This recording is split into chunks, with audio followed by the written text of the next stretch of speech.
find it. There it is. Steelers taking on the Titans, 1 p.m. Eastern start time. Steelers are -2, totals 52.5. The Titans are plus $1.15 for some money line cash.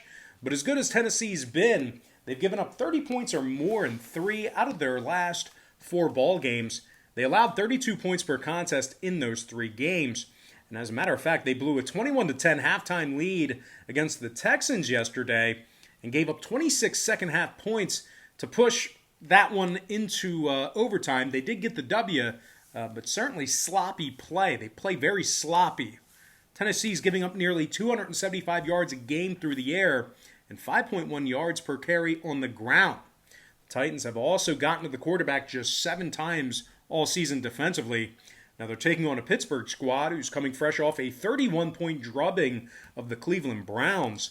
They held Cleveland completely scoreless in the second half en route to a 38-7 victory over their divisional foe.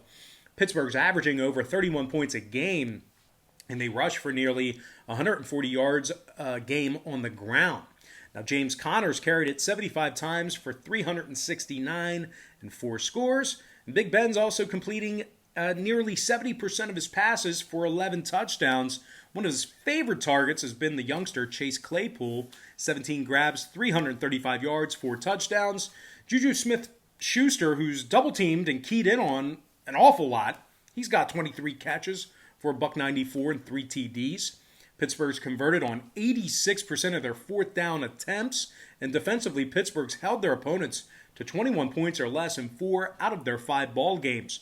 Now, Pittsburgh sacked the quarterback a staggering 24 times, and they have 8 total interceptions. Bud Dupree has 5 sacks on the season, TJ Watt with 4.5.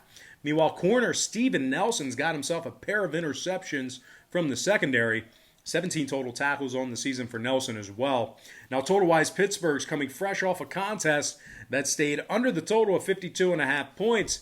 And as a matter of fact, 4 out of the Steelers' 5 contests on the season stayed well under that number as well. Tennessee, on the other side, saw their Week 1 matchup with the Broncos stay well under 52.5 themselves.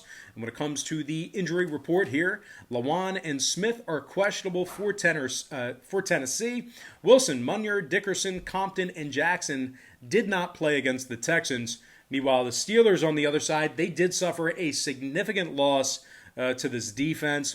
Linebacker Devin Bush tore his ACL against Cleveland yesterday and is out for the season. Huge loss for their defense there. Now, Marquise Pouncey and Mike Hilton are also questionable for the Steelers here. Johnson, Gentry, DeCastro, Gilbert, and Davis missed action against Cleveland as well. But I do think that the defense will give the Steelers the upper hand in this matchup here. Give me the Pittsburgh Steelers -2 on the road and the under 52.5 in that contest. All right, let's go ahead and dive into our quick pick recap brought to you by patreon.com/BrockPage. I like